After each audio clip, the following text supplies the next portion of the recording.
Hey, true crime fanatics, I'm Jake Barton, creator of the history storytelling podcast called Historium, and you're listening to California Dreaming on the Orbital Jigsaw Network. This week's episode of California Dreaming is brought to you by Blubrry. Blubrry offers the best media hosting, accurate listening stats, their all-new PowerPress Deluxe sites, a no-setup WordPress website for your podcast, and it comes with all of the necessary links to share your show with the world built right in. Head on over to www.orbitaljigsaw.com/dream to sign up for media hosting, a PowerPress Deluxe site, get that podcast you've been dreaming about started, and get your first month for free. That's www.orbitaljigsaw.com/dream. And before we get started on today's episode, I do need to warn you that today's show contains extremely graphic details of physical torture and mutilation. This subject matter may be difficult for some listeners, and if you think you're one of them, this might be one to skip. If you do listen, and there are young children around, I would strongly suggest that you listen to this at another time, and it is not suitable for work. Listener discretion is advised. And now, on to the show. Dreamers, I don't know if you can tell, but I have really been enjoying the stories that I have had the pleasure of sharing with you over the last few weeks. I've been experiencing a sort of renaissance with this whole podcasting endeavor, and it's making me feel inspired and uplifted. I feel like the stories I'm sharing with you guys are flowing out of me with much more ease than in the past. And I'm fairly certain it has everything to do with the kindness and support that I've been receiving from everyone listening. It's reflected in social media. We are slowly growing on Facebook, Twitter, Instagram, and Patreon. Every day we are getting more and more people joining us, wanting to be a part of this, and I welcome all of you with open arms. So now, I'm finding that it's time I begin to try and step outside the cases that only scratch the surface of all the things diabolical and evil there are out there. I tend to stay in this little bubble of cases that I've known a lot about, that I like how the story flows, and it's easy on me and easy on the listener.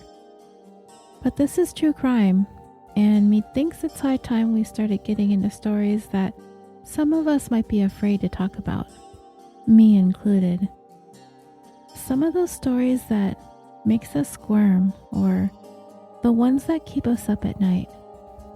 And dreamers, do I have a story to tell you today? Buckle up, because episode 41 is going to be unlike anything you've ever heard. Unless, of course, you've heard this story before. Then I'm just going to tell it to you again, but in my own special way. In today's episode of California Dreaming, the tale of torture in the Mojave. Sometimes when something terrible happens to a person, when somebody becomes the victim of a crime so heinous, so unthinkable, many steps are taken in order to protect the identity of the individual who had been made to suffer such a fate. Curious as we may be, unless that person chooses to come forward to make himself or herself known to the world, chances are we won't ever be privy to the identity of the unknown victim. The interesting aspect of a circumstances such as this is something atrocious must have happened to this person, right? Something that can easily escape the scope of our logical thinking, because we can't even begin to put ourselves into that place. For something to have happened to a person, that it's been deemed necessary for him or her to be forced to exist in the shadows and hide themselves, and to hide their story from us. But they lived. Isn't that crazy? They survived something that should have killed them. And if that person had died, we would most likely know their name. We'd know who they were, and what happened to them because it would be public record. And then it would be up to the family to decide whether or not they were going to live in the shadows in the wake of the atrocity that has rained down upon them. But when the victim doesn't die, they're forced to live in anonymity. We know their stories, but we don't know them. We don't know who they are, and we don't know where they are. We might know their age and maybe a few scattered details of the life they are no longer able to live, and we certainly won't know their name, and we won't know their face. If and when their case is adjudicated, their identity is protected from the media by order of the court, and then we come to know them as either John Doe or Victim A. I could very easily find myself curious as to who this person is and what they might look like today, but I just know that my efforts would prove futile. So I don't even try. And I really shouldn't. None of us should. Because this person, every person has the right to their privacy, especially if they've experienced something that could very easily be taken from the script of a horror film and lived to tell about it. And this is exactly who is at the center of today's story. A victim who shall remain nameless and faceless. We can't know him, or hear him, or see him. And because of this, might we begin to feel ourselves feeling a bit detached from him? I don't really think any of us are truly gonna feel like that.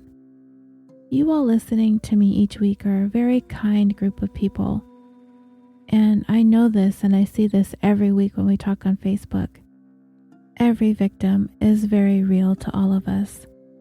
But I do want to humanize the subject of today's story for all of us as much as I can. And I want to tell his story with as much tact and compassion as possible. So, I want to give him a name for the purposes of this. I want to call him John D. John D. was, at the time, a 28-year-old resident of Newport Beach, California, another beautiful oceanside community along California's Pacific Coast Highway, just about halfway between Huntington Beach and Laguna Beach. He shared the home with two roommates, an older couple in their 50s, a woman named Mary and her boyfriend. The couple had recently moved to Newport Beach from Florida. John D. was the owner of a local medical marijuana dispensary, and by all accounts, business was going well. On the evening of October 1st, 2012, when Mary arrived home from work, she found something amiss at the home she shared with John D. Someone left one of the windows open. Now, I don't know what kind of window this was. I don't know if a screen was removed from the window. I don't know if there were blinds or curtain panels covering it. But from what I could glean from the articles I read, the window was open in such a way that it was completely wide open, so that a person could very easily gain entry into the home without so much as an obstruction in their way. You could literally see straight into the house from outside the window. But other than that, Mary really didn't see anything else amiss. Nothing appeared to be missing or stolen, so she basically paid it no mind. Now, if this were me, I would not have been so nonchalant about finding one of my windows open like this, and I don't think any of you out there listening would either. We know how we leave our homes when we're off for work for the day or whatever. So, to come home to an open window, I wouldn't just be looking to see if anything were missing. As a matter of fact, my first thought would be that someone might be inside the house, and there's no way I'd go in there. I'd hate to overreact to stuff like this, but I wouldn't want to regret underreacting either. So Mary brushed aside her concerns and went inside. Her boyfriend was out of town on business, and it wouldn't be until later on that evening that John D. would be getting home from work himself. She probably thought she'd mentioned the window to him, likely thinking that he was the one who thoughtlessly left it open and would just have to remind him to make sure to double check that he left the home secure each day when leaving for work. She went to bed upstairs a little after 10 that evening. John D. got home sometime later on that night. It is unclear if he made contact with Mary at all, and as far as he was concerned, all seemed quiet on the home front. He would end up dozing off downstairs on the living room sofa, the TV flickering. And eventually, he made his way upstairs to his bedroom and retired for the night. That ground floor wasn't left ajar by accident, my friends. Someone did come through that window earlier in the day, prior to Mary and John D. having arrived home that evening. 3 someones, as a matter of fact, for some reason leaving it open as they did. And when I tell you that someone went through it, and because the window was left open, you might start to think the likely scenario was that someone perhaps intended to burglarize the home, open the window, entered the home, and for some reason abruptly aborted the plan and quickly exited back through the window and taking off without removing any items from the home. Maybe the intruder was spooked by somebody. Maybe they noticed a neighbor noticing them. Maybe a dog started barking. To put this into context, the homes in this part of Newport Beach, particularly in the areas in which the house sits, which is on the peninsula, they are very closely clustered together, like many beachside communities. They are often relatively narrow, very close in proximity, and the parkways are almost always lined with cars. It's not uncommon for the streets to be one way in direction to help ease the parking situation.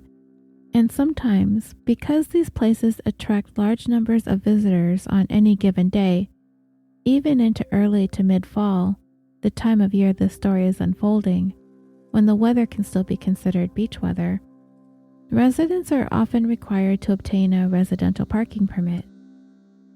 Do any of you live in neighborhoods where finding parking usually requires a miracle to take place? I have in the past, and if it's too problematic for residents, the city may turn the neighborhood streets into resident-only, permit-required zones. And there are 2 main reasons for this. One, of course, is to ensure convenient parking for residents, and 2, for safety. You start to recognize your neighbor's cars.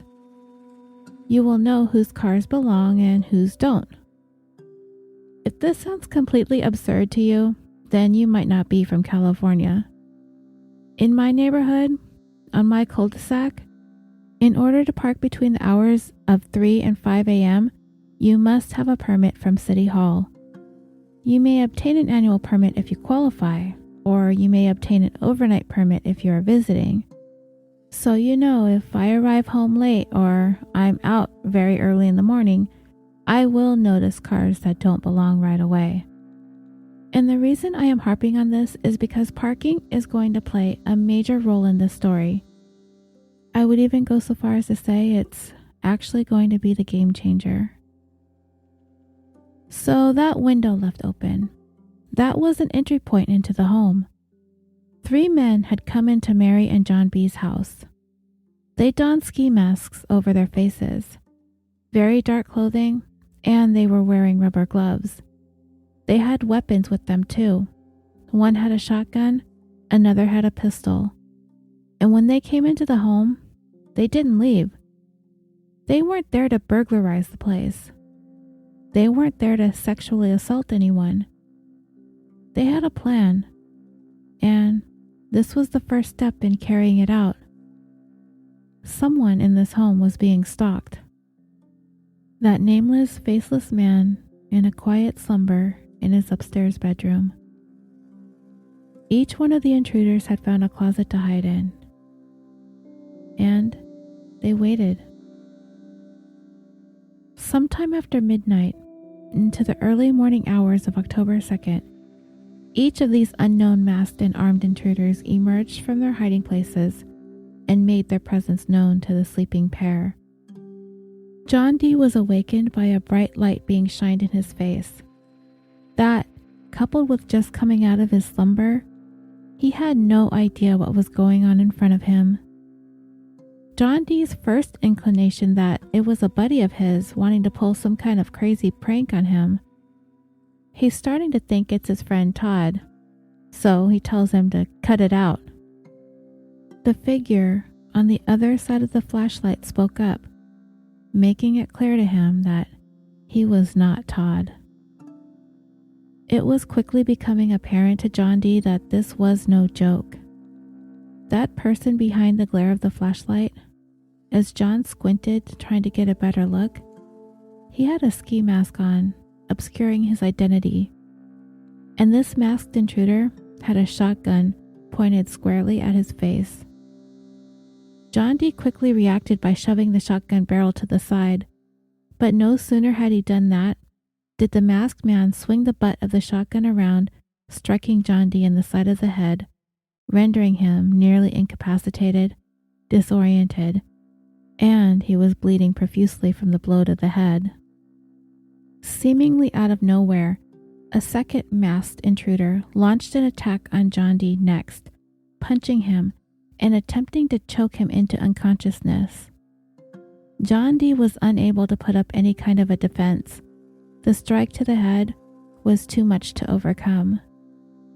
John Dee was made to lay face down on the ground. His hands, pulled behind his back, were bound together with zip ties. His ankles then, too, were restrained in the same manner. He was blindfolded, and duct tape was placed over his mouth. And with that, John Dee was grabbed by his ankles and slid across the bedroom floor, face down, trailing blood as he went along, all the way down the stairs, his face smashed into each step as his body descended the staircase. It's becoming quite clear that John Dee was definitely targeted, and this attack was very well planned. But what about Mary, John Dee's roommate? Whatever these guys had in mind, they certainly couldn't leave a potential witness behind who would more likely than not contact authorities the first chance she had. She was fast asleep when she suddenly felt something very cold pressed against her skin near the back of her head. This instantly woke her up, and she knew without a doubt that what was pressed against her skin was the barrel of a gun. The man holding the gun told her quietly, whispered at her for her to not to worry, that this wasn't about her. He then instructed her to stay quiet, and if she didn't attempt to fight, she would be okay. And then she was restrained in the same manner in which John Dee had been restrained. Zip ties around her wrists and ankles, a blindfold over her eyes, and duct tape to silence her. We listening to this can only imagine the fear that she and John Dee must have been consumed with. And even more terrifying, as one of the intruders proceeded to crudely drag Mary down the stairs in a similar manner in which they had John Dee, the pants that she was wearing wouldn't stay up as she went down. With her hands bound behind her back, she tried to grab a hold of them, but she couldn't. One of the intruders helped her pull them back up as he told her that this wasn't about that. I seriously doubt that brought her any sort of comfort to know that she wasn't going to be raped. But still, you've had a gun pressed into your head, you're bound, you're gagged, you're getting dragged out of your house by 3 men you have no idea who they are or what they're after. I don't even know if I were ever in that situation, if I'd be able to think clearly through the fear and the panic. But okay, so these men are after something, and it's appearing more and more that it has nothing to do with Mary, but something to do with John Dee. But what? What is this all about? They're about to find out. John D. and Mary were kept on the ground, next to one another, near the exit towards the garage. The three men began searching the entire house from top to bottom, looking through every drawer and every cabinet. Whatever it was they sought, they did not find. So, they came back to their two captives and said, "Where's the money?" And there it is. These men were after some kind of large stash of money they seem to think is hidden someplace in the home. One of the men removed the duct tape from John D's mouth in order to give him the opportunity to answer the question. John D told them that he had about $2,000 hidden in his drawer. Now, you know and I know that these three men did not carry out this elaborate plan for a measly $2,000. They told John D that this wasn't the money that they were after, and they asked him again, "Where's the money?" He tried to tell them that the only money he had in the house was the $2,000. The men spent about another half hour searching everywhere in the house for the money, looking for a safe or lock boxes, but there was nothing. John D was telling them the truth. So, do you think these guys are going to cut their losses and take off empty-handed? Or maybe with just that $2,000? Not a chance. They weren't done. And if you think the situation has been bad for John D and Mary thus far, it's about to get worse. Way worse. Their vehicle was parked just outside by the exit of the garage, a van. The men proceeded to bring their captives outside and force them into the back of the vehicle. Remember what I talked about earlier? Neighbors with impacted parking and permit zones? Well, I can't confirm that these men were parked in a permitted zone. If it was, it would have either been ticketed or towed, and that would be contingent upon whether or not the police or parking enforcement noticed the van being in violation. But I do recall that the last time I was in this area, seeing parking signs up that indicated the streets were reserved for permitted vehicles only. So, like I said, when you live in a place like this, you get to know your neighbors, and you get to know their cars. It is really crammed like sardines in beach communities that are right on the sand. And guess what? That vehicle parked there, it had been there before. And it was there long enough for one vigilant neighbor to take notice. When things don't belong, they stand out like a sore thumb. This is a very affluent area, and I don't know what kind of vehicle they had, and because I would come to know that the van belonged to one of them who was in fact a marijuana grower, I don't think he was driving around anything fancy. So, I imagine this vehicle parked outside of John D's garage for at least a couple hours at some point during that day, possibly into the evening, and then again into the wee hours of the next morning. Probably stood out.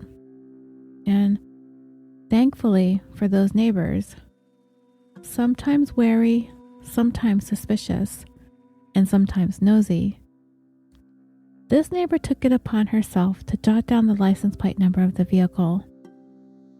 Thank goodness for those meddlesome neighbors, right? This vigilance will become vital to the investigation into this, as you will come to see. So John D and Mary were lying in the back of this van. One man got behind the wheel, and two others were in the back with them. These intruders just leveled up to kidnappers. This was still very early in the morning. It was dark, but there is almost always some vehicles on the roads and freeways, no matter what time of day it is. So this van was no longer out of place. It was no longer looking suspicious. It was headed somewhere. Destination unknown. And while they drove, the men in the back of the van renewed their assault on an already battered and helpless John D. They were determined to get him to cough up the information as to the location of this money they presumed he had someplace. And they were going to do so by inflicting a great deal of pain and fear onto John D. They punched him. They kicked him. All the while prying him for the answer to the question, "Where's the money?" John D. still had no answer for them. He insisted he did not have this hidden money they were looking for. So, the two men stepped up their assault again, going from kicking and punching to burning and shocking. Yeah, these men were brutal. They began burning John D. with a torch, demanding to know where the money is. They stunned him with a taser, continuing to demand to know where the money is. This van was cruising the streets and freeways of Southern California. All the while, this young man is being brutalized within its confines. And Mary, an unwitting passenger on this horrific ride-along? What in the world must be going through her mind? These men aren't doing anything to her, aside from having her bound and gagged, which is terrifying in and of itself, but they've made it clear that she just needed to cooperate and she would be fine. Is that comforting? Probably not. But as I journey through this nightmare, I am grateful that they aren't hurting Mary. I'm very grateful that she was spared the torture. Even so, I am hurting over John D. And imagining his fear and anxiety is literally making me ache in my head and in my back and in my chest. As we sit here and talk about this unfolding, it's paralyzing. The kidnappers finally got specific. Their demands more pointed. They wanted to know where the $1 million was, and they wanted to know where it was buried. John D. continued to insist that he had no idea what they were talking about. He did not have $1 million. He did not have it buried someplace. He didn't have that amount of money anywhere. It probably goes without saying that John D.'s answers did not placate these men, not in the slightest. As a matter of fact, it seemed to infuriate them, causing them to ramp up their assault on John D. inside that van. They grabbed a rubber hose that was stored in the back of the van and proceeded to beat him with it repeatedly, all over his body. They stood up, hunched over in the vehicle, and stomped on him, all the while demanding he take them to the $1 million.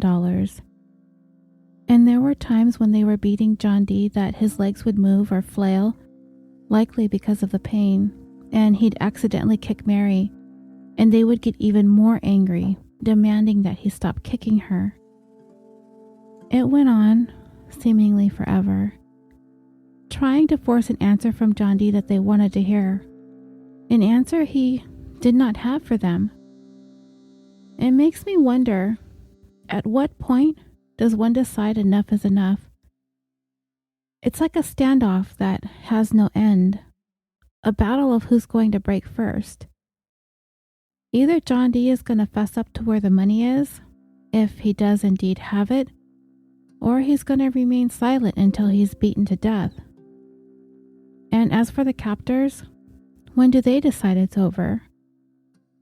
Are they ever going to eventually believe John D. doesn't have the money? Or are they just going to keep on going until he dies and still not have what they're looking for? I'm fairly certain that John D. didn't have the kinds of money that they were searching for. I don't know at which point he would have caved if he did have it. But then, if he did, and turned the hidden money over to them, what are the chances that they're just going to kill him? They may not have. Catching a murder case would take the crime to a whole other level. They didn't want that. They wanted the money, and they probably thought they were going to get away with their scheme to get it too. John D. was desperately pleading with them, imploring them to believe him that he did not have that kind of money. He even told them that in his marijuana dispensary he had about $40,000 in cash there at the shop and that he could get that for them, but they scoffed at him. Not only is $40,000 chump change compared to $1 million, the shop was surveilled by security cameras, and there was no way any of them could walk into that place. Not the kidnappers, and certainly not John D. He was bloodied and battered. They laughed at him, telling him he couldn't go in there looking like that. The driving continued in excess of more than 2 hours as the torture and demands for the $1 million went on incessantly. These men were relentless. They were convinced John D. was lying to them, hiding his money from them, and they were hell-bent on beating the truth out of him, literally, until they killed him. What John D. and Mary didn't realize is that this drive crossed out of Orange County into the Mojave Desert region of eastern California, which is sprawled across San Bernardino, Riverside, and Kern counties. The Mojave also stretches into Nevada.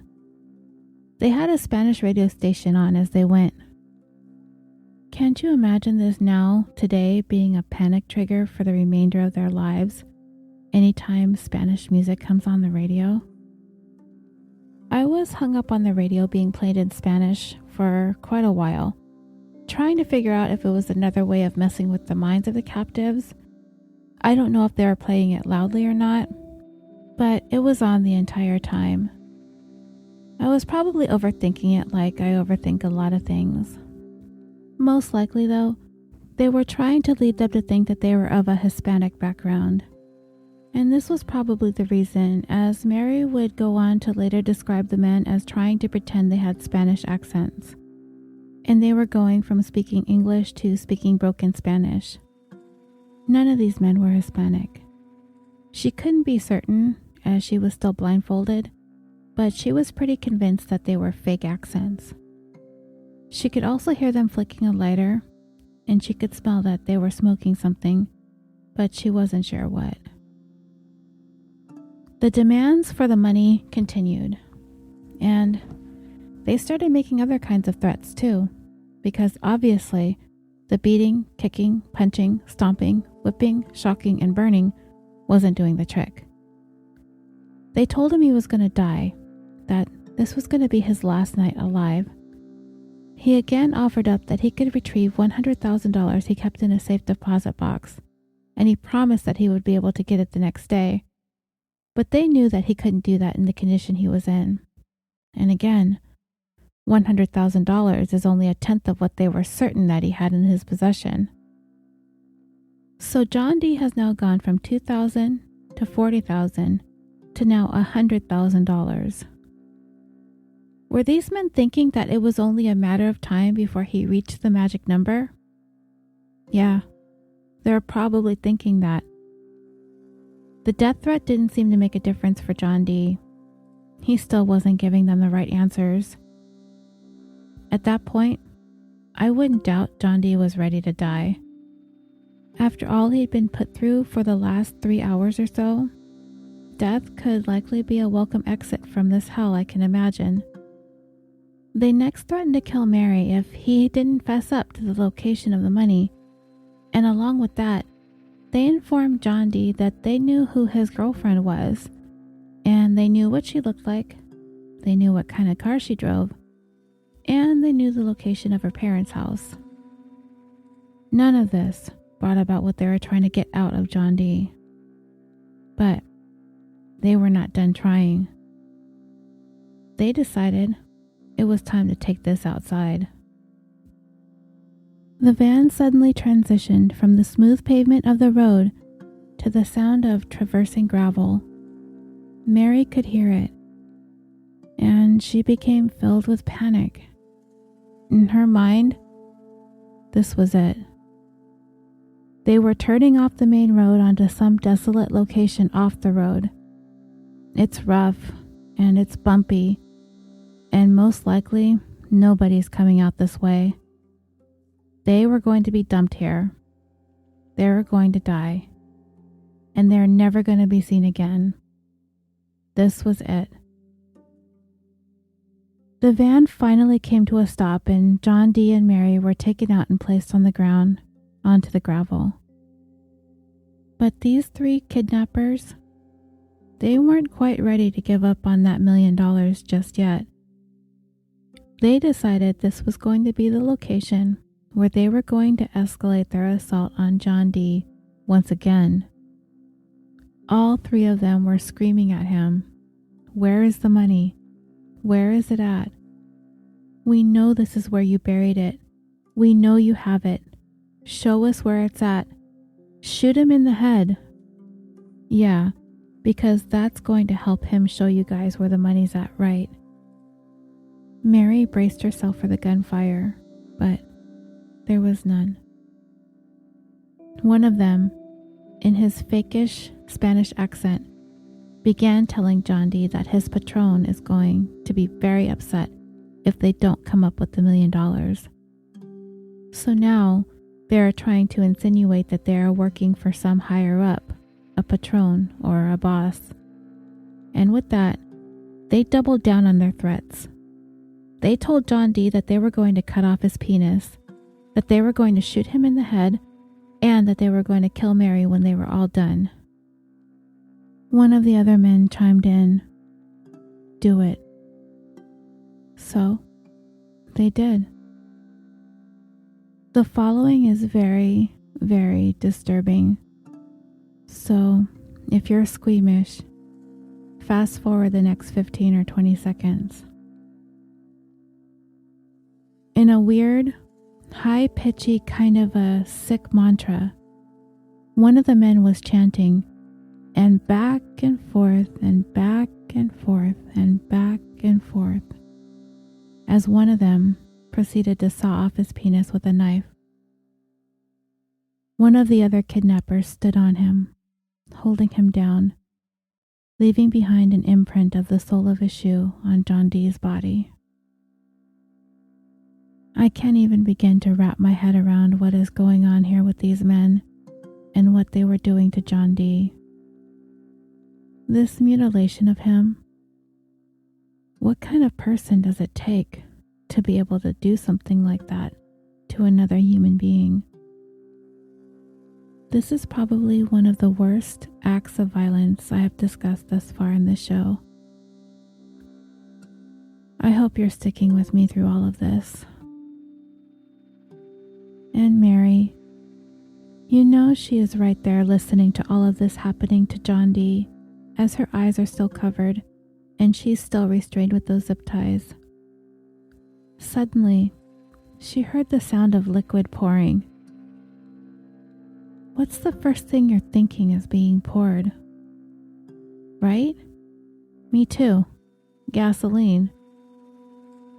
I totally could see these sick men setting John D. on fire without a moment's hesitation or a second thought. Mary thought so too, and so did John D. Through all that he'd been put through, he still had his wits about him enough to know that he was being doused with some liquid. But it wasn't gas. It was that very identifiable odor of chlorine bleach. Yes, bleach. Oh, that must have been excruciating. The wounds he'd suffered, doused with bleach, the smell of it. My stomach is churning right now. The pouring of the bleach was yet another one of their attempts to cover up what they'd done, an attempt to rid the scene of any DNA they may have left behind. These guys must have been thinking they were so smart, right? They had all this planned out. They were going to break into this guy's house. He runs this medical marijuana dispensary, so he must be loaded, right?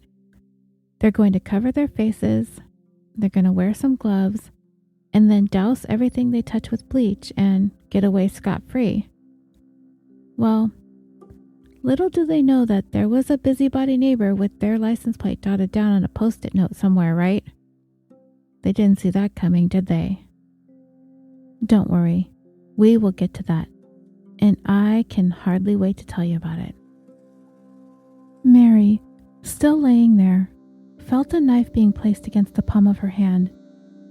The man who was hovering over her asked if she knew what the item was that was touching her hand. She said that she did. He then told her that he would take the knife and toss it to an area no more than 5 feet away from her. And then he presented her with a challenge. If you can get to the knife, if you are able to use it to free yourself, you live. And then he said to her, "Today is your lucky day." And he tossed the knife.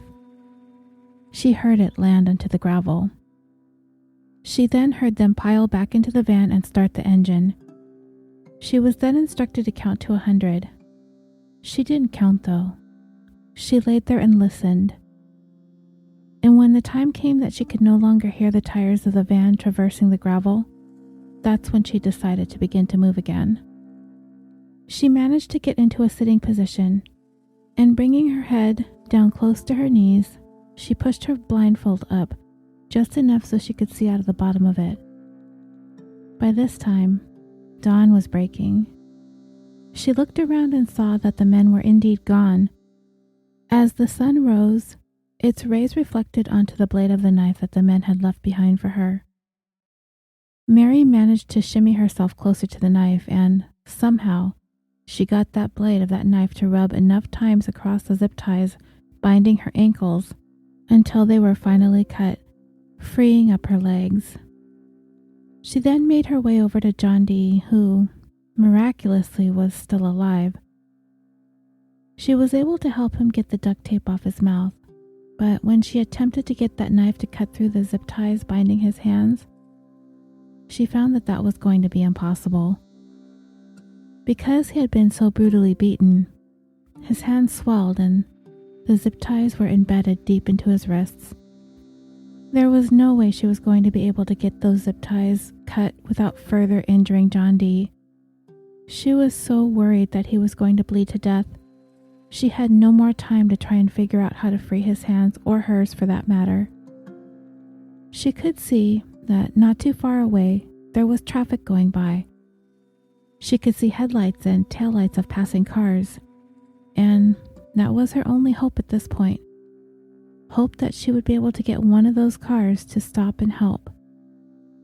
She told John D. that there was a road nearby and she was going to leave him for a few minutes and try to get help. She assured him that she'd be back and told him to do the best he could to stay calm. So he laid there waiting, wondering if he was going to make it or not, hoping that someone would come for him. With the blindfold still wrapped around her forehead and her hands still zip-tied behind her back, grasping onto the knife, just in case she found someone who would be willing to help her, she would have something to offer them to cut the zip ties off of her wrists. The gravel on the ground was cutting into the soles of her bare feet, thereby making it impossible for her to go any faster than a cumbersome walking speed. She finally was able to make her way to the margin of whatever freeway she was standing on. As she stood there screaming for help, cars passed by. She could see the faces of those drivers as they passed on by, the disbelief in what they were seeing. But it would not be one of those passerbys that would stop and help Mary. Fortunately for her, most Southern California freeways are very well traveled and well patrolled. So it would be only a matter of time before a member of law enforcement would happen by Mary there standing on the side of the highway. On his way to work to start his day, commuting along Highway 14 that morning, close to the town of Mojave, Kern County Sheriff Deputy Steve Williams noticed Mary on the shoulder. He could see clearly that her hands were being kept behind her back, and he spotted that blindfold on her head. I bet that's something even cops don't see on a regular basis, right? And he wasn't even clocked in for the day yet. He turned around, because he knew something really bizarre was going on here in the desert. He radioed for help as he made his way back to Mary's location. Of course, when Deputy Williams approached her, Mary flew into a full-blown panic. He tried to calm her down so he could be clear as to what she was trying to explain to him. The whole story was spilling out of her, but the urgency was that her friend, she was frightened for his life. He immediately requested paramedics, and they were there in just a matter of minutes. Mary got into Deputy Williams' vehicle, and they, along with the backup and the ambulances, made their way across the desert where she had left John B. He heard them coming. He heard their tires rumbling across the gravel, so he began to call out as they approached. Deputy Williams got out of his vehicle to see John D.'s condition. Amazingly, and thankfully, he was alive. With his hands still bound behind his back, he was positioned on his side, with the odor of bleach causing Deputy Williams to recoil momentarily. He could see that John D. was covered in wounds, and that they were telltale signs of a victim who had been systematically tortured. He saw burns, cuts, bruises, the markings left behind when a stun gun is pressed into someone's flesh and activated. His face was bloodied, his eyes forced shut by the swelling. Law enforcement tried to find John D.'s penis that these men had cut, but the search was in vain. John D.'s disfigurement would be permanent. It would later be speculated that the men who committed this crime removed it from the scene, perhaps disposing of it elsewhere, just so it couldn't be found and surgically repaired. Sick. These guys. To think that they were out there somewhere. It's a frightening thought. You might be wondering, was there any buried millions out there in the Mojave Desert that John D. was squirreling away for safekeeping? No. There was nothing valuable out there. Just a lot of dust and dirt. The location where Mary and John D. were left was a place that technically is no longer a place anymore.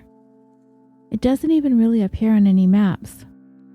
It's a place called Reefer City, California.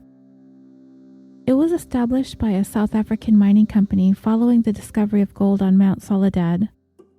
The miners that worked at the location were housed in the refrigerator cars, nicknamed reefers, that were purchased from the Southern Pacific Railroad specifically for them to reside in temporarily while mining in the area. The mine was shut down in 1942, and for some years after that, military personnel stationed at nearby Edwards Air Force Base resided in the Reefer City area. In 1971, Reefer City as a whole was sold to a private salvage company, and whatever structures remained, those were demolished. This is where these boneheaded attackers thought John D. was stashing $1 million. And all the time that they were torturing him and mutilating him, they were doing so only 4 miles away from a sheriff's station. John D. and Mary were rushed from the scene for treatment at a hospital about 20 miles away. The investigation into this crime was launched immediately. This was something unlike anything Newport Beach had seen. Remember back in episode 14, I told you about the story of the death of Tom and Jackie Hawks, how they met their deaths off the coast of Newport Beach? I would say that and the story that I'm telling you today would be the absolute worst Newport Beach police had ever dealt with in recent years. Things like this just don't happen in this oceanside community. The most police typically have to deal with are usually public nuisances, disturbances, often alcohol-induced ones, maybe some petty crime here or there, but kidnapping, torture, mutilation? No, this just isn't a thing in Newport Beach. It really shouldn't be a thing anywhere, but anyway. So the urgency to solve this matter skyrocketed past anything investigators had on their plates. These guys were scary, violent, and they needed to be off the streets fast. The biggest question that needed to be answered first: who the hell were these guys? They were apparently intimately familiar with whom John Dee was, but John Dee had not a clue as to the identity of the men who had done this to him and Mary. He wasn't a troublemaking kind of a guy. He had nothing weird or crazy or criminal in his background to speak of. And enemies? If he had any, he didn't know about it. And obviously he had at least 3 now. Everyone who knew John Dee, friends, family, associates, those who did business with him, all agreed that he was just a cool guy. He was outgoing, friendly, social. People liked him. Beyond that, he was pretty unassuming. He rented a room in that house from which he was kidnapped for $1,000 a month. He didn't drive a flashy car, just an old truck. Investigators also headed out to the desert where the victims had been discovered. They made that more than 140-mile or 225-kilometer trek out to the location to see what clues they could find out there, along with getting whatever information they could from the victims while they were recovering at the hospital nearby. But it wouldn't be long before investigators got a tip. And this would be that tip that would break this case wide open. And this tip would come from none other than one of those prying, busybody neighbors I told you about earlier. But I don't want to cast a negative light on all inquisitive neighbors. Sometimes, like in the case of John Dee, we can be thankful for their vigilant, albeit sometimes nosy ways. And this would be one of those times. But before we get to that, I think we need to talk a little bit about the line of work John Dee was in. The medical marijuana dispensary business that he owned and operated. But to understand that would be to understand a little bit about what was going on in California at the time in regards to the sale of medicinal marijuana. Medical, or the therapeutic use of marijuana, was legalized in 1996 with the passage of Proposition 215 by California voters. This meant anyone who was able to obtain a medical marijuana card from their physician would be able to legally purchase it. And you're familiar with the types of ailments patients would have treated with marijuana. Things like cancer, anxiety, glaucoma, among other medical conditions. Today, marijuana is legal in California for anyone 20 years of age or older to be used recreationally. But at the time of our story today, it wasn't. It was only for medicinal purposes. So John Dee operated his dispensary in Orange County. He had several employees on his staff, and his business consisted of a very wealthy demographic, which makes sense considering the location. And his business was cash only. No credit cards, no checks, no IOUs, cash up front, or no sale. And it makes sense that in a business like this, not only with cash flowing into the place at a steady stream, but also because of the nature of the business, he's selling a product that's illegal for almost everyone, with the exception of anybody who would be able to obtain a medical marijuana card from their doctor, that a business like this might make an enticing target for a robbery. Since the federal government still has marijuana categorized as illegal, no bank that is FDIC insured, which is basically all of them, will do business with anyone operating a dispensary, even if it's all on the up and up. So this forced dispensary owners to manage their own cash, keep it in safes or in specific hiding places. Wherever their money is at, it's not tucked away safely in the bank. And these high-end clients John Dee was often catering to, they probably didn't want their purchases showing up on their bank or credit card statements, so they'd almost always pay in cash. And this is who John Dee was. One unassuming guy selling medicinal marijuana in a very affluent area, running a cash-only business, who was popular, social, and a generally well-liked nice guy. He was pretty much a sitting duck. Let's get back to the scene where this crime first started. John Dee's and Mary's house. Police surrounded the home with crime scene tape, and this included an alley behind the home. It was clear that there was a trail of blood that had ended in the alley, working backwards into the garage, through the home, up the stairs, and into the bedroom. The blood told the story of what occurred the late hours of that previous night. Blood splatter told of a vicious beating that John D. had suffered, and the home had been turned upside down. Of course, by those 3 intruders during that search for that imaginary $1 million. A passerby noticed the police activity at the home and stopped her vehicle nearby and exited her car to talk to police.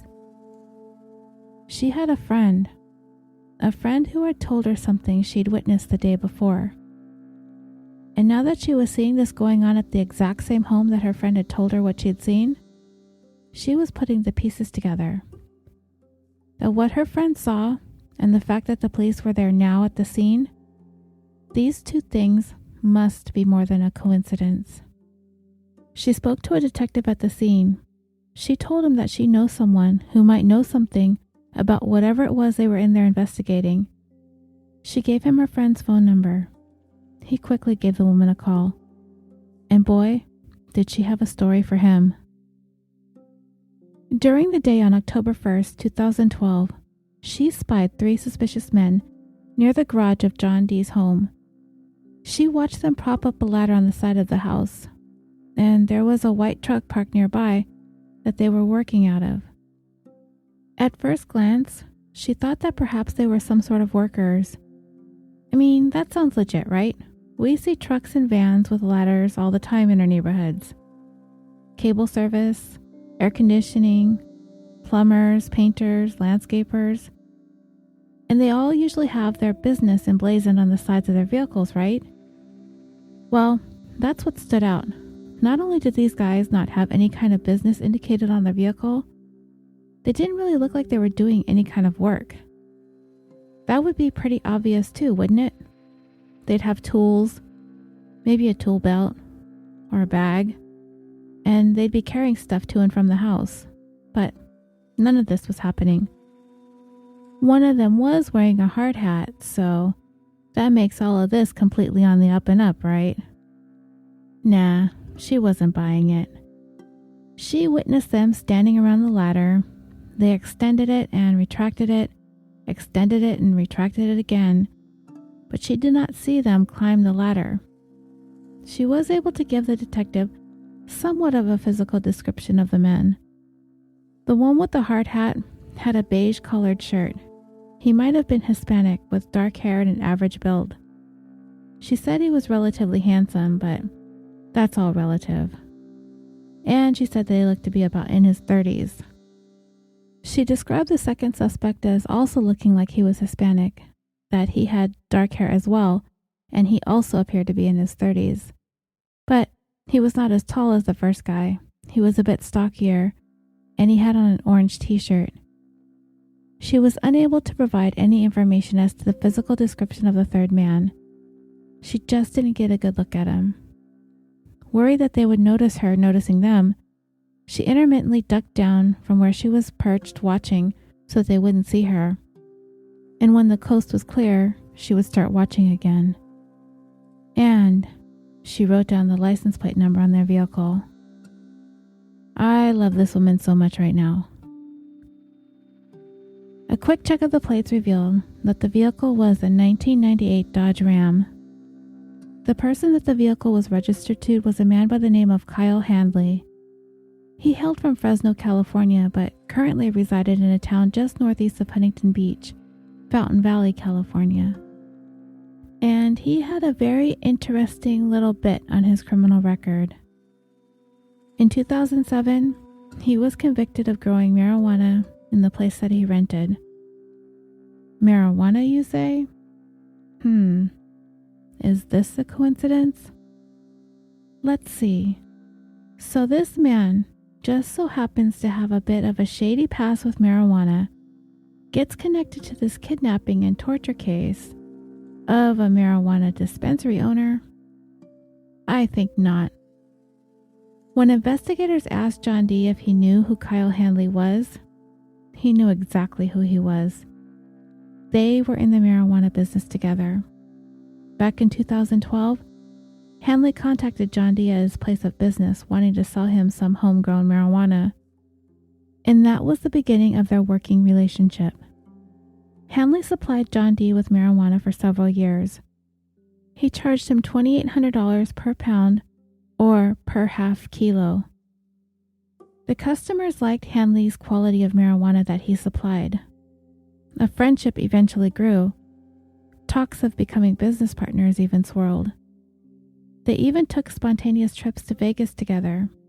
But at some point, John D. stopped purchasing marijuana from Handley. I wasn't able to find any clear reason why, which makes me wonder if Handley ripped him off or sold him a bad batch of marijuana. Whatever the reason, their business relationship was over, but they apparently stayed friends. And they continued to socialize and travel, even taking 2 more trips to Vegas in March and in May. But despite the fact that their professional relationship had ended, they remained friends and began hanging out socially even more so. The victim had taken Handley on trips to Las Vegas like I had told you, and these trips happened just months before the kidnapping.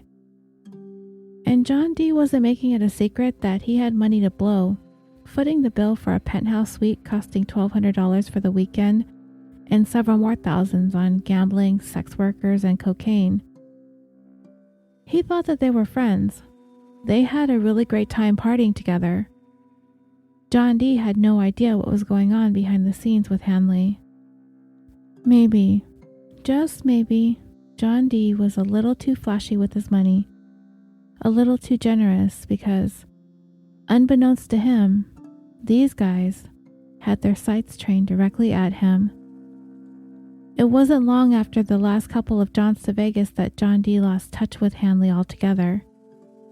He tried reaching him by phone, but he got that no longer in service message. Sometimes things like this happen in the marijuana business. People got busted or they got shut down and all their stuff gets seized. John D. has seen these kinds of things happen before, so that's what he figured happened to Handley. Chances were the guy was either in jail or took up his business somewhere else. It was his thought that maybe Handley would get back in touch with him once he was able to regroup and start up again. So now, with this information about Handley, investigators were curious as to whether or not John D. recognized the voice of Handley during the commission of the kidnapping. He said that he really couldn't be 100% sure. He never saw the faces of these men. He thought maybe that he had heard one of their voices before, but remember, they were trying to disguise the way they sounded with fake accents. And it could have been possible that Handley, since he was the one who had previously had interactions with John D., and he may have been able to recognize him by his voice, that he may have intentionally stayed more quiet than the others while they had him and Mary as captives. Besides, I don't know how much information detectives thought that they were going to be able to get from John D., considering the trauma his body was subjected to throughout this entire ordeal. I'm surprised that John D. had the level of awareness that he was actually capable of throughout the whole thing. Now it was time to start bringing these men who'd done this to John D. and Mary into custody. And it couldn't have happened fast enough. The thought of these men on the streets is bone-chilling. Police quickly obtained an address for Handley. They began surveilling him, perhaps to see the places that he would go, the people that he would visit, so they would be able to get as much information about his life, his day-to-day activities, and the circle of friends and associates that he conducts business with on a daily basis. I would bet that if there was even a person Handley looked at funny during the time that he was under police surveillance, they were going to be dragged down to the police station for some serious interrogating. Detectives were not taking this case lightly. It goes without saying, anyone capable of doing what these 3 did, there is no place for them to be free amongst us. Orange County Sheriff's deputies finally decided they'd had enough of this guy perusing around town. They pulled him over in a routine traffic stop at a convenience store in Huntington Beach around the early morning hours of October 6, 2012, just 4 days after the kidnapping and torture of John D. and Mary. I realize these men didn't actually do any physical harm to Mary, nothing like they'd done to John D., but the mental and emotional torture, it was very much a part of this whole nightmare for her as well. Besides, it can't possibly feel good to have your wrists bound behind your back for hours upon hours, not to mention her ankles, duct tape over her face. Ugh, don't you just find these guys to be revolting? So, Handley was taken into custody that night. He was driving his dad's Lexus. What a loser, right? Wait, what? I've currently been driving my mom's Lexus around because she's trying to sell it and I get around more than she does, so that doesn't count. Anyway, his vehicle was impounded, and he was for now being charged with having on his person a switchblade that was illegal, apparently. I am not familiar with the laws when it comes to carrying weapons. For example, last week when I baked a cheesecake for my husband's birthday and delivered it to his place of work, I was wondering if it was illegal of me to have my 8-inch chef's knife shoved into my handbag. I figured if I was pulled over and I had this knife, and since I had the cheesecake with me, it would make sense. And yes, I actually had this thought as I carried my cake and my knife to my car. So, since inquiring minds want to know, let's talk a little bit about knife laws in California. According to shelfslaw.com, California has an open carry knife law, which allows you to carry a dirk or a dagger openly in a sheath attached to at the waist, but they may not be concealed in any way, not in a purse, backpack, briefcase, or any other kind of container. And this actually applies to any knife capable of being used as a stabbing weapon, any functional blade, including ice picks, knitting needles, scissors, and chef's knives. So, technically carrying my chef knife in my purse was illegal. Now we know. And trust me, the only thing that I would be stabbing is some cheesecake. So, folding knives, except for switchblades, may be carried in your pocket or your purse as long as it's closed. But it can also be carried openly if the blade is exposed, but it must be in a sheath attached to your waist too. This includes pocket knives, box cutters, and other utility-type knives. There are other kinds of knives that are illegal to be in possession of, open or concealed, and these include switchblades, ballistic knives, spring-loaded knives, gravity knives, butterfly knives, belt buckle knives, cane or any kind of staff-like object or crutch that conceals a knife within it, knives made from materials that cannot be detected by a metal detector, and knives disguised as anything like a lipstick or a pen. So this is what police were able to hold a dumbass Handley on, this switchblade charge. Police were getting busy searching his home and his truck, looking for anything that could possibly tie him to the crime. The neighbor jotting down his license plate number was indeed compelling, but obviously they're hoping to find some really good physical and forensic evidence pointing to his complicity in the kidnapping. Lucky for us, guys like Handley, like I just said, they're just dumb. Dumb. It might be easy for us to say this because we might feel like we have the know-how to get away with the perfect crime after all the stupid things people like Handley do to trip themselves up. But we aren't stupid, so we're not even going to try, right? So this bozo had a bag of garbage in his backyard. 4 days have passed, mind you, since the crime took place. 4 days this guy had to get rid of this damning physical evidence. Not potential damning evidence, damn straight damning evidence. So, in this trash bag that Handley had all the time in the world to get rid of, guess what investigators found inside? One used zip tie. And at first glance, it looked identical to the ones used to bind the victims. And on the floor of his truck, they found one blue latex glove. Oh, the DNA swimming around inside that little glove. Then, inside his home, investigators uncovered a sweatshirt that was covered with bleached out spots. Don't you just hate it when you accidentally get bleach on your clothes when you're trying to douse your torture victim to destroy any DNA evidence you left behind? I know, me too, right? The evidence uncovered was sent to the lab for DNA and forensic testing. The results from the DNA testing of the latex glove revealed the identity of a second person, who, because of this DNA, just became connected to this crime. It belonged to a man by the name of Hossein Nayeri. Dreamers, do you remember this name? If you had the chance to listen to the prelude to this episode, when I put it on Patreon last Thursday and on your regular feeds on Friday, you heard me tell the story of a jailbreak Nayeri pulled off a little over 2 years ago from the Orange County Men's Central Jail. This was the crime that he was being held in connection with when he made his escape with those 2 other inmates. This was the guy that ran loose for 8 days, terrorizing that poor cab driver. If you don't know what I'm talking about because you missed the prelude episode, you don't have to listen to it to follow this story.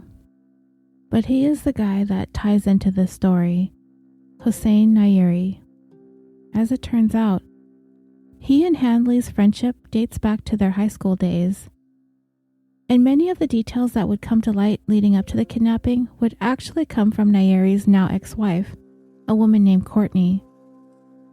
She would go on to describe her relationship with Nayeri as an abusive one, fraught with instances of domestic violence towards her.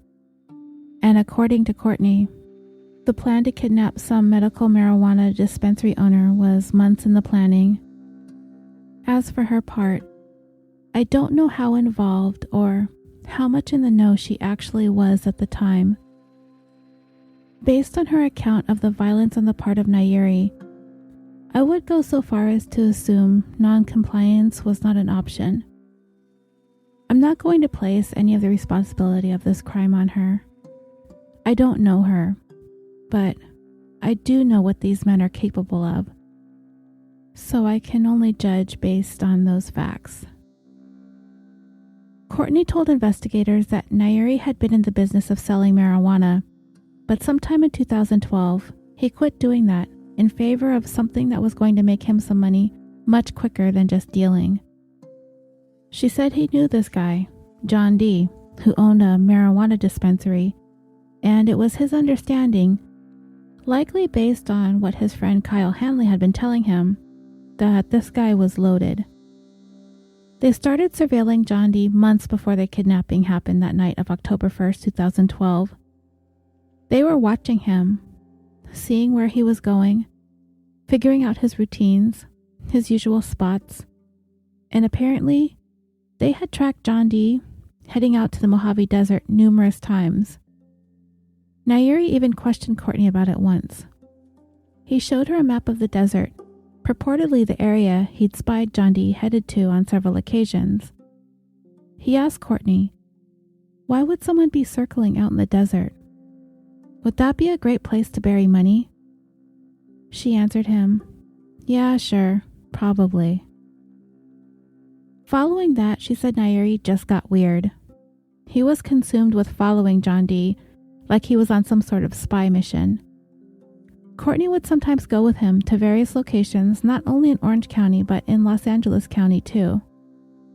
He would post himself up someplace he thought was inconspicuous.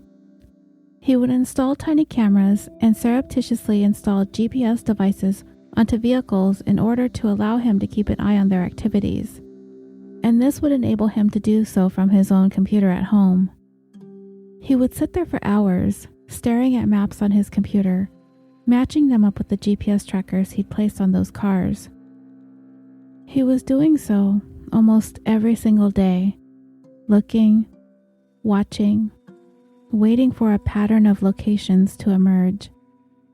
And this is where he began to see a pattern of his hidden GPS make several trips to the Mojave Desert. So in his own mind, this is what he postulated. This car he was tracking was making regularly scheduled trips to a desolate place in the desert. The only plausible reason anyone would do so would be to bury money. To Nayeri, this all made sense, and he was determined to get his hands on John D.'s buried treasure. Courtney and Nayeri lived together in a rented apartment, also in Newport Beach. She told investigators that in September, a couple of weeks before the kidnapping, they'd really start putting together the final details of the plan that they had to get that money that they were certain was buried in that desert. Courtney said Handley paid Nayeri a visit at their home approximately 2 weeks prior to the kidnapping. She saw them hanging out in their garage, talking and laughing with one another, but she didn't know what was so funny. They were playing with a blowtorch. Nayeri was also slamming a hard hat into the cement ground of the garage, rubbing it against the concrete, attempting to scratch it up, make it look not brand new. He asked Courtney if it looked as though the hard hat had been used. I don't know if she answered him. He also asked Courtney if he could use her stun gun, which she gave to him. 4 days before John D. and Mary were kidnapped, Courtney was at their apartment alone. Sometime during the night, police came pounding at her front door. They informed her that her vehicle, a Chevy Tahoe, had just been in a high-speed pursuit, and that they traced the vehicle's license plates to her. They found it abandoned on a tiny neighborhood street on Balboa Island, not too far away from her and Nayeri's apartment, but the driver managed a successful foot bail. Her car was at the impound lot. Courtney knew that Nayeri had her car, but instead of telling the truth, she lied, telling the officers that she had no idea who would have her vehicle out on a pursuit at this time of the night. I don't know why the Newport Beach police didn't try to dig a little further. Did they ask her who had access to the car? Did they ask her who lived there at the home with her? She's married, right? If so, where's her husband in the middle of the night? Why didn't they ask to talk to him? Or did she have a story for that too? I don't know, but they seemed to just take what Courtney was saying at face value. They left and she tried to go back to bed. I don't know what she was thinking, but if this were me, and this was my husband acting a fool in my car in the middle of the night, you best believe that we're going to have some words when he shows back up. But I don't know if Courtney was able or willing to challenge Nayeri in such a way. I could see her being intimidated by the guy. And then he did show up. About an hour later, soaking wet and freezing cold. He evaded police by hiding out in the water under a nearby overpass. I don't know what he was running from the police for. Most likely they were trying to pull him over for a traffic violation. Maybe he had some weapons or drugs in the car. Maybe he was high or drunk. Or maybe they would just find some reason to take him off to jail, so he led them on a pursuit. You see, when this happened, he'd actually been on probation for a felony vehicular manslaughter conviction back up in Fresno many years earlier. The chances of him being taken in for a probation violation were pretty high, so he decided to take police on that chase. He told Courtney when she goes to get her vehicle out of the impound to also go to the police station and report that her vehicle was stolen. And she did just that, but she didn't pick up the vehicle right away. Nayeri was never linked to that chase, at least not yet. He'd for sure racked up a violation and go straight back to jail. He couldn't go to jail, though. He had plans for a heist in the making. He then wanted Courtney to take him over to Handley's place. He said he wanted to take a nap, but most likely he wanted to be there in case the police showed back up again at their apartment with more questions about the stolen vehicle and the chase. 2 days before the kidnapping, on September 29, 2012, Nayeri instructed Courtney to purchase 4 burner phones, telling her to keep one for herself, and he took the other 3. That same night, while trying to help Handley activate his phone, Nayeri was growing impatient because Handley couldn't figure out the instructions. So Courtney got on the line and helped him get through the steps. Implicated up to her eyeballs in this mess, isn't she? She now knew who had 3 of the phones, herself, Nayeri, and Handley. As for the 4th phone, she had no clue. Nayeri then instructed Courtney to use his iPhone to make calls and texts to herself for the next couple days. October 1st arrived. Courtney stayed home that day. It was a Friday, and it was her birthday. Instead of enjoying the day with family or friends or her husband, she spent her birthday texting and calling herself from Nayeri's iPhone while inside their apartment. Obviously, Nayeri's wanting his phone to ping there for the entire day.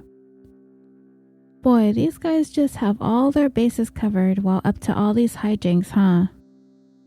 And what about Courtney? I said I wouldn't blame any of this on her. I like to think that she was acting out of fear, or maybe being naive or ignorant, just wanting to look the other way. I can't say what I would have done if I were in her place, but I'm pretty sure I'd be nervous, perhaps even scared. So, I'm not judging, but it's not easy. Can't you imagine how sad this whole scene was? She's spending her birthday alone, texting happy birthday messages to herself, making phone calls and just letting them play in silence. But here's what I don't get. I don't know where her phone was, or if she was calling the burner phone, or if he had her phone with him. I have no idea, and nowhere could I find where that was cleared up anywhere. If she had both phones, they'd be pinging in the same place.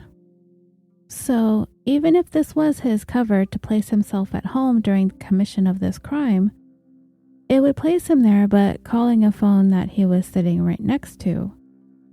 And if he had her phone, then hers would be pinging near the victim's home, then all along the route taken to the Mojave Desert, then ultimately near the location of where the victims were found. Is this an example of where they might have come up with the term half-assed? Because Nayeri only half-assed his alibi instead of whole-assing it? I don't know. That's assuming he only considered the location of his phone, never concerning himself with the location of her phone. And that's how Courtney spent her birthday, covering for that heinous crime her husband and two of his associates were committing. I really wonder how much she really knew, or how much she decided not to know. I do know that she was eventually granted immunity for her testimony, but I also read something about her being under review by the state bar. Huh? Really?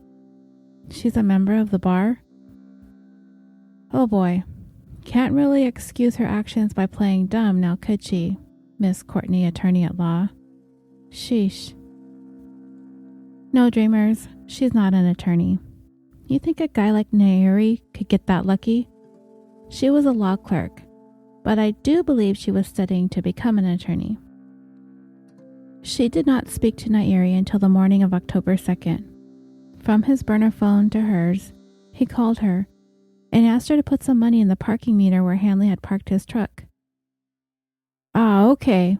So his truck is down there parked at a meter near a restaurant on Balboa Island, right? And while they're out there in the desert, beating, kicking, punching, stomping, burning, stunning, whipping, sawing, and bleaching John D., they're worried about getting a parking ticket? Are you freaking kidding me? Talk about sociopathic. I just can't with these guys. Ugh, and Courtney. Oh, Courtney, we are giving you the benefit of the doubt here, but you oh so try our patience. So much. So she found Handley's vehicle. It was parked about a half mile away from John D's and Mary's house. She fed the meter and then left for her job as a law clerk in Cerritos. Hey, that's where I live, Courtney. Girl, you are too close for comfort. So Courtney spoke to Nayeri later on that day of October 2nd. He told her that he needed her to purchase 4 more burner phones, which she did. And then he told her to smash up the first one that she had. So she did. She gave him the new phones and kept one for herself. This woman is seriously trying all of us, isn't she? Well, dreamers, she's not done yet. When she arrived home that evening, Nayeri was nowhere to be found. She had no idea where he was at. She saw a pair of his socks in the trash, and the apartment looked like someone had maybe come and gone in a hurry, but she wasn't sure if he'd been there or not. So, she figured maybe her dog had messed the place up. Okay, law clerk lady. I have dogs, and yeah, they get into stuff. But it's usually pretty obvious what they're responsible for and what they're not responsible for. They might find a paper towel roll and tear that up. They might get their paws on a loofah and pull that apart, or they may even pull all the guts and squeakers out of their dog toys. They might even drag in some droppings from the palm tree in the backyard and tear that up inside the house too. But I'm fairly certain that my dogs would not cause the apartment to look as though someone had come and gone in a hurriedly manner, quickly changed their clothes, toss stuff around, leave drawers and closets open, and toss socks into the trash when they're done. Nope. I can honestly say that my dogs have never taken it upon themselves to decide that something needed to be properly disposed of in the trash bin. Okay, Courtney, so stop playing. Oh, and get this. Guess what she did next? She bagged up the trash and drove it a distance of 8 minutes and threw it in a dumpster behind a Costa Mesa Target. What? Are you kidding me? This smells like a slight case of obstruction of justice. Just saying. But, benefit of the doubt, dreamers. Benefit of the doubt. She did indicate a history of domestic violence, remember, in her relationship with Nayeri. And he does come off being quite the scary individual. I know that I'm making light of her role in this crime, but it isn't lost on me that she was very likely functioning under duress. But still, she had to have known. There is no way that I'll believe otherwise. She may not have been aware of the gruesome details, but she knew her husband and his friends were up to no good. She claimed she spoke to Nayeri and asked him about the socks, telling him that she threw them out, and he sort of danced around it, telling her that they were good socks, but it's better that she threw them out. Did either one of them really believe that the other was thinking that this was about whether or not he liked a pair of socks? Doubtful. When Kyle Handley was placed under arrest on October 6th, Nayeri caught wind of that, and he flew into a frenzy. He began his cover-up, and then he began his escape plan.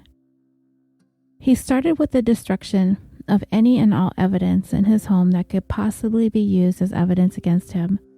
His iPhone, smashed. Laptop, destroyed. He did away with everything electronic that they'd owned. He spent days scouring the place from top to bottom, attempting to wipe clean anything and everything that could possibly connect him to John Dee's and Mary's kidnapping.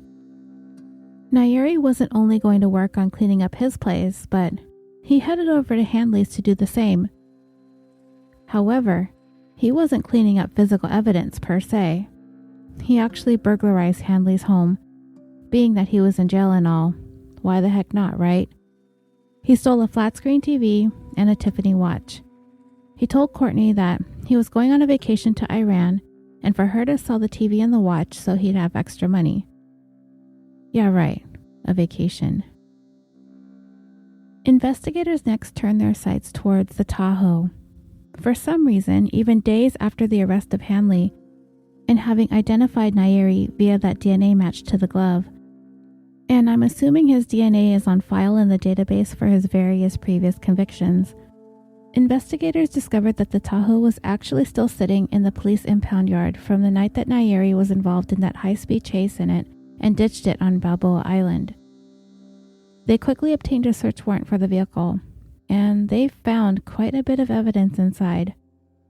GPS trackers, small surveillance cameras, and magnets that would enable these devices to be attached to the metal parts of a vehicle in order to track it. Also, the cameras that they found had countless hours of surveillance footage. And in looking over the video, at one point in it, John D. could be seen walking from his dispensary to his vehicle parked nearby. Just unbelievable. Police were also able to uncover a cell phone that had been logged into Handley's email account.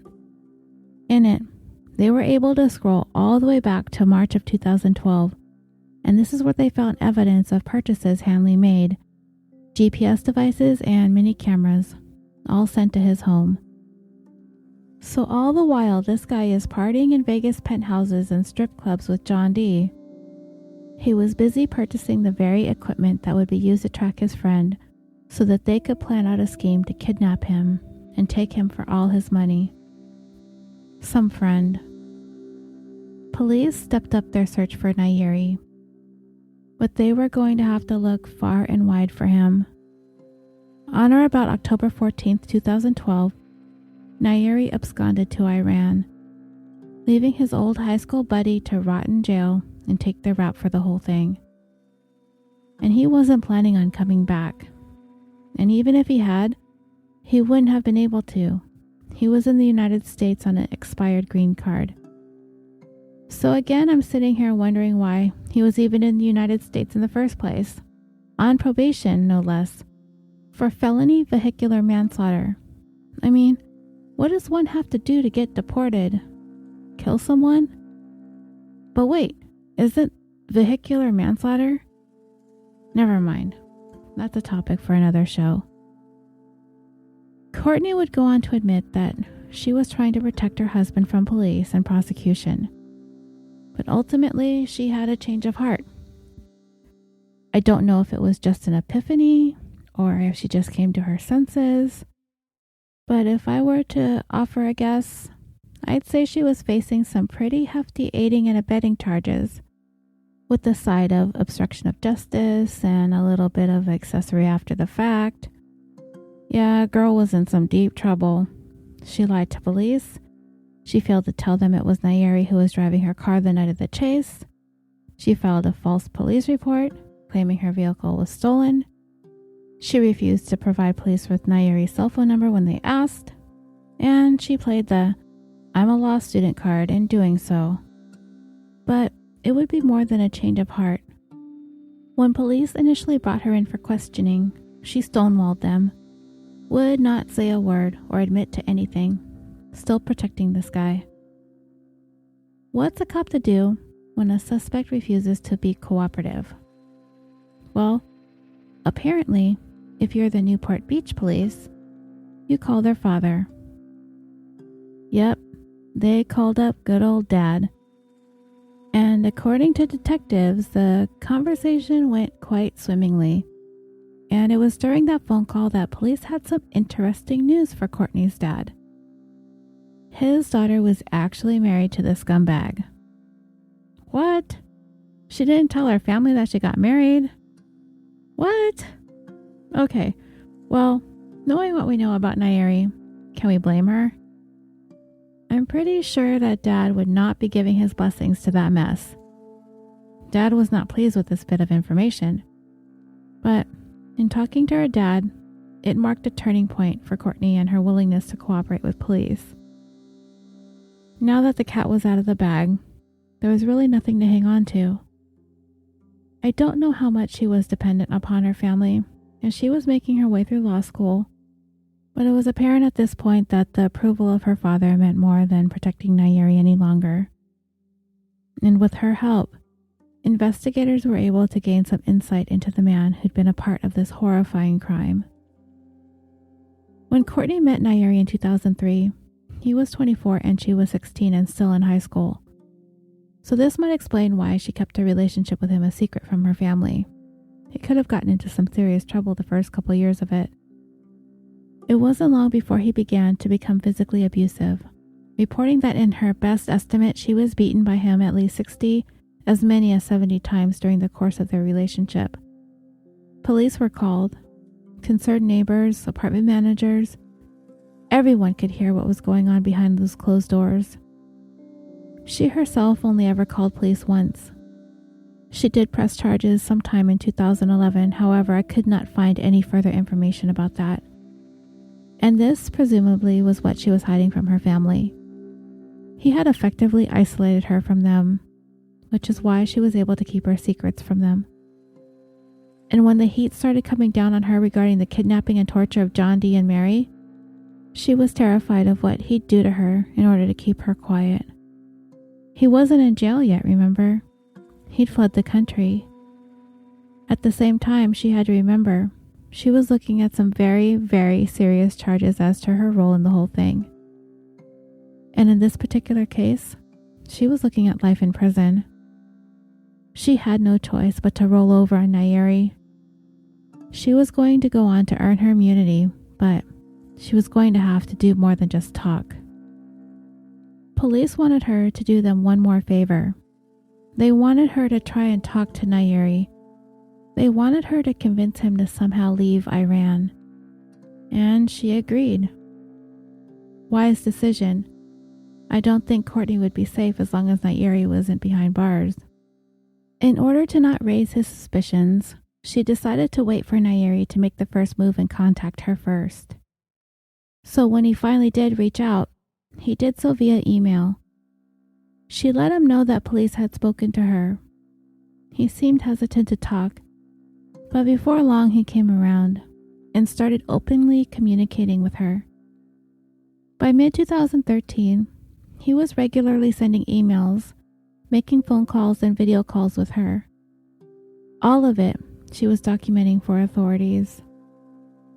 At the same time, detectives, the Orange County District Attorney, in concert with the FBI, were trying to find a foreign country that would be willing to work with them in helping to get Nayeri into custody and extradited back to the United States.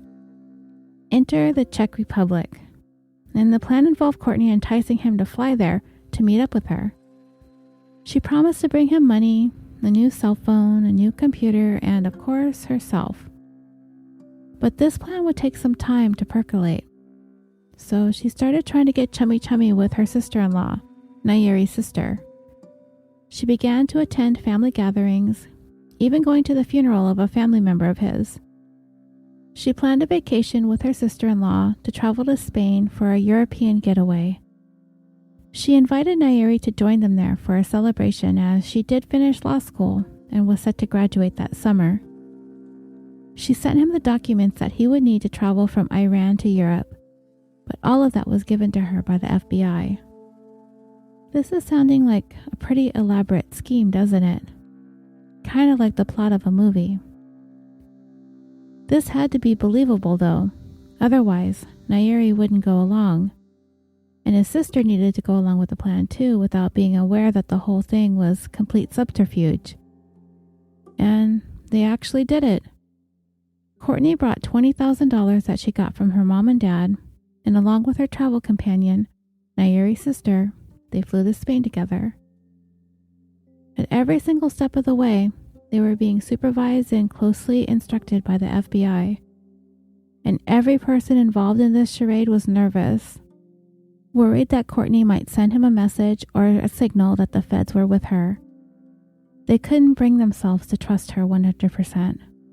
They just had to go on faith that she would do the right thing and help bring their fugitive into custody. I can imagine this being nerve-wracking, but she did no such thing. She kept to the script and saw the plan through, start to finish. She had a lot to lose too, remember. Nayeri boarded a plane on November 7, 2013, departing from Iran, headed for Prague, Czech Republic. It was scheduled for a layover before heading to Barcelona. But Nayeri would not be boarding his connecting flight. As soon as he stepped off the plane, he was approached by Czech officials, the U.S. Marshals, and the FBI, and promptly taken into custody. Police, prosecutors, agents, John D., Mary, even Courtney could now breathe a little easier that this man was off the streets. It took more than a year to get to this day. This was a great development in the case. Nayeri was one slippery guy. As excited as they were to have him into custody, there was still one more arrest that needed to happen, the third kidnapper. Who was this guy and where was he? It was only a matter of time, a little more digging, a little more detective work to figure out that Nayeri and Handley did not really look that far from their group of high school friends to recruit a third person into their scheme. Turned out to be a guy named Ryan Kevorkian. Yeah, just like the assisted suicide doctor Jack Kevorkian. And if there's a relation, I don't know of it. Kevorkian was arrested, along with him his ex-wife, a woman by the name of Naomi Rodas. The investigation into kidnapping led to him being identified as a third potential suspect, so detectives began surveilling him. They needed to somehow collect a sample of his DNA without his knowledge. They ended up catching him working out at a 24-hour fitness in Palmdale, California. He participated in a pickup game of basketball, and then he worked out, lifting some weights and stuff, and when he was done, he went into the locker room. Officers were nearby, and I kind of pictured them wearing workout clothes. So they watched him as he used a towel to wipe up some sweat, setting it down on a bench, and left it there. I can just imagine those officers' eyes lighting up as they gazed upon all that DNA that just got sucked up into that cloth. They promptly bagged it and sent it off to the lab. So, guess what his DNA results happened to match with? Remember that zip tie investigators found in Handley's trash bag after they arrested him with that switchblade? It was that used zip tie in the trash. That was the item that Kevorkian's DNA was on. Those darn zip ties be damned. So what was Kevorkian's story anyway? How did he wind up implicated in one of the most atrocious crimes Orange County had ever seen? Kevorkian, it seems, like his two buddies, struggled with boundary issues. He used to be a corrections officer in the California prison system. His dad was a retired deputy commissioner for the California Department of Corrections and Rehabilitation, or the CDRC. But Kevorkian, he didn't end his time with the CDRC the same way his father had. The younger Kevorkian was forced to resign in 2010 when an inmate at the California Women's Facility in Chowchilla, California turned up pregnant, and it was suspected that he was the dad. Nobody was willing to comment about this, whether or not it was confirmed that he was the dad, if he had been disciplined during the time that he was employed with the Department of Corrections, or if the allegations of inappropriate sexual relations was true. Everything was just kept private due to the fact that he was an officer and he's protected under specific privacy laws. And for him, I'm really not willing to give him the benefit of the doubt in this whole case of the pregnant inmate. The article I read said that he was forced into resignation. What exactly does that mean? That he had to resign? Otherwise, he'd be facing an investigation into whether or not the inmate was pregnant with his child? Don't you think somebody needs to be investigated, resignation or not? Would the alternative have been that if he had been investigated that he would have been fired, and that'd be worse if he'd resigned? You would think that the guy should be made to face the same consequences regardless of whether or not he was fired or resigned. I mean, it's not like there would be a mystery surrounding the paternity of the child. That would be easy to prove or disprove. He resigned because he was guilty of inappropriate sexual contact with an inmate. That I am certain of, because if he didn't do anything wrong, I don't think he would have resigned. So, are you wondering how Kevorkian's ex-wife figures into all this? Well, kind of in the same way Courtney got caught up, just by going along with her husband's plans. But as it were, Naomi had more of a hand in the planning of it all than Courtney did. At least that's what it appears to me. Investigators discovered that she purchased some of the surveillance equipment using an alias and a fake email account. She was also the one who provided the weapons the men had, and she was the one who rented the van ultimately used in the kidnapping of John D. and Mary, having picked it up on September 25, 2012, and returning it to the rental agency on October 3rd, the day after they dumped John D. and Mary in the desert. She was also classmates with Nayeri, Handley, and Kevorkian. She had also for a time worked in the marijuana growing business with Handley and Nayeri in the past when they previously conducted business together. And as a testament as to the planning that went on in this, Naomi purchased the handgun used in this crime way back on March 7, 2012 at a gun shop in Fresno. She then went back and returned it to the shop on October 24th. I guess they were done with it or wanted to get rid of it. As far as I know, it was never fired during the crime, so there would be no useful ballistics testing. But just the fact that she bought the gun around the same time that it appears the kidnapping plan was hatched and then returned it not too long after the crime was committed. Coincidence? I think not. And also amongst her belongings, they discovered a 12-gauge shotgun in a storage facility she kept up in Fresno. And in digging into her background, they found that she took a random trip by herself to Turkey with $10,000. Because that's a thing to randomly do out of nowhere, right? Travel from Fresno to Turkey just for fun? She gave Nayeri that money so he could sustain himself overseas while on the lam. Her attorney would tell anyone who would listen that his client was coerced into all of these actions, that she was basically claiming ignorance. She had no idea why these guys needed surveillance equipment, a Glock semi-automatic, a 12-gauge shotgun, and a creeper van. No, nothing weird about that at all, right? Naomi would describe Nayeri as a fast talker, always having the answers, always the explanations. He needed the van to move. He needed the guns for protection. He needed the surveillance equipment because he thought Courtney was cheating on him. And she says that she believed all his stories, just like everyone else in his circle of friends believed everything that he had to say and catered to all of his needs just because.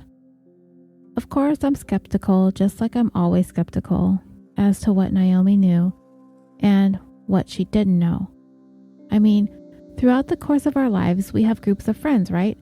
Some come and go, but if any one of my friends asked me to buy some guns, buy some surveillance equipment, and rent a van, I'm pretty sure I'm thinking my friend was up to no good, no matter how smooth my friend thinks he is. So after Nayeri was arrested in the Czech Republic, he would go on to spend about 10 months locked up in Pankrak prison in Prague, while the details of his extradition were being ironed out. And while there, Courtney sent him a care package. Aw, how sweet. They were divorce documents for him to sign. It wasn't going to be that difficult though, and I don't even think the guy had to sign the papers. You see, it would come to light that he was actually already married in Iran when he married Courtney. Add bigamist to his growing list of things that he's accused of. The marriage was effectively brought to an end by court order on the grounds of bigamy. Nayeri was finally back on American soil on September 14, 2014, almost 2 years after the kidnapping and torture of John D. and Mary. But there was much more that needed to be accomplished in seeing this case to its end.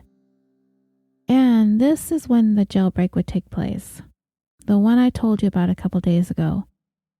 When Nayeri's name was called at the 8 p.m. head count the night of January 22, 2016, there was nothing but silence. It became clear that something was amiss. He, along with the 2 other escapees, Jonathan Tu and Bok Dung, were long gone. All 3 of these guys were of great concern, but there was a particular fear that struck, knowing that Nayeri was amongst them. If anyone was tied to this case, it was time for them to take cover, especially his victims. I can't even imagine what they were feeling when authorities informed them that Nayeri was on the loose again. And the ones who worked tirelessly for the year to bring him back, all the way back from Iran, only to have this happen? Everyone involved in this case was put under police protection. And Courtney, her and her entire family were included. They would not take the potential for Nayeri to try and kill Courtney lightly. I did tell you much of the details that went into the jailbreak in the prelude last week, so if you didn't have a chance to listen to that, and you want to know more about it, you can take a listen to that afterwards.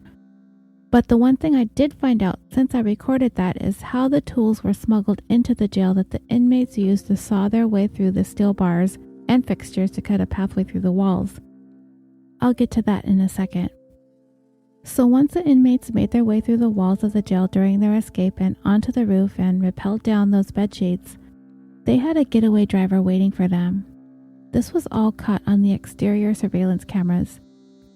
That driver was later identified as Luc Ba Wing, and he was a friend of Dong's, the one who helped spare the life of the cabbie that they took hostage.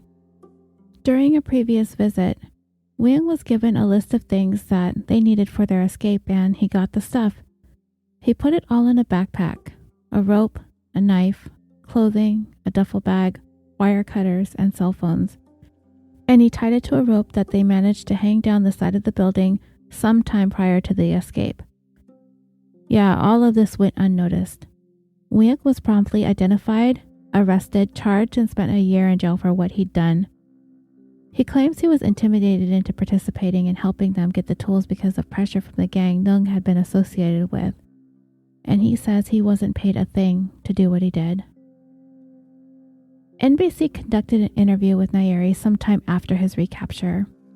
I debated whether or not to talk about this because, in reading it over, it really didn't add anything to the story.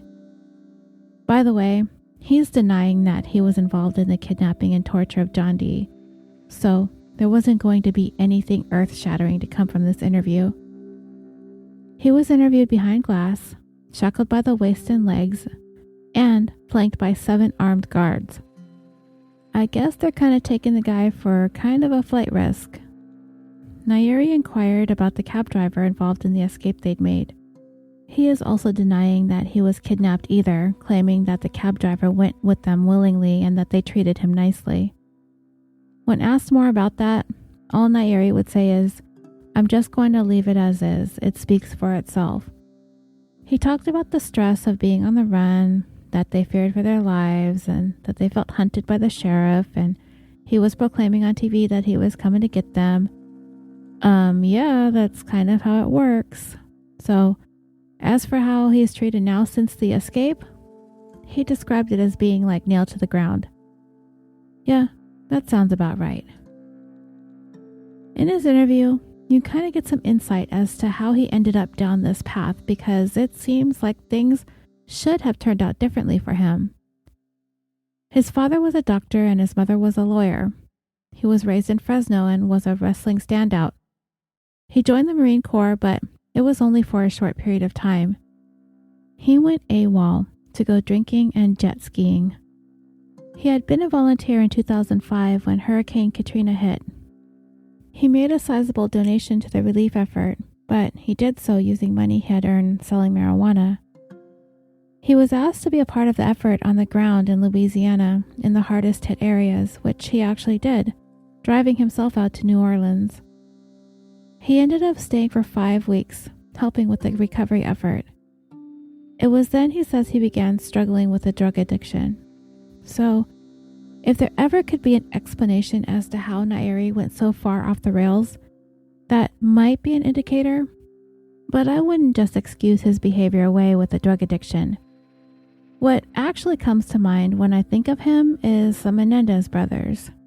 Successful parents with mediocre kids whose parents immigrated to the United States and struggled for years to make a better life for their children than they had, and in doing so, failed to equip their own kids with the tools to grow into functional adults.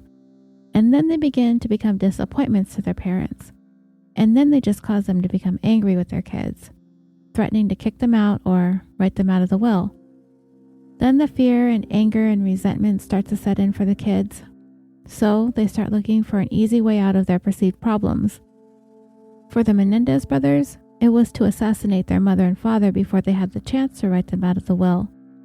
For Nayeri, the answer to his problems was to make that one big score and walk away with $1 million. Like I said, the interview is unremarkable. He just danced around the questions. didn't really provide any answers, blamed everyone else, and denied all the charges against him, and closed it out by saying that he's in limbo now, but all in all, he's had a good life.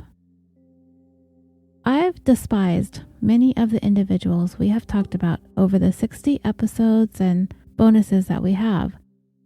But this guy Nayeri, he feels like one of those individuals who is never, ever going to stop trying to get away. And as long as he's alive, he will continue to be a danger to anyone around him. And I hope with every fiber of my being that he is never able to breathe free air again. Kyle Handley went on trial for his role in the kidnappings in December of 2017. He pleaded not guilty.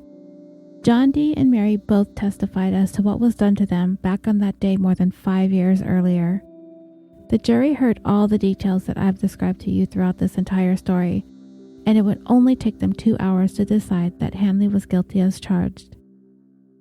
The articles I found indicated that Handley was scheduled to be sentenced on March 23, 2018, just a few weeks ago, but there have been no updates yet as to his sentencing that I could find, so I'm assuming that the hearing has been delayed.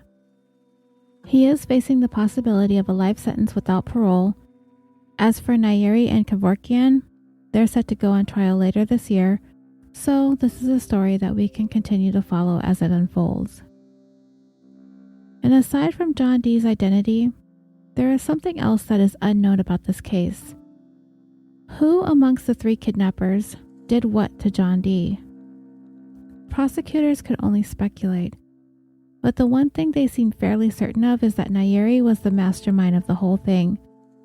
And based on what we know about him, that's probably a good assumption to make.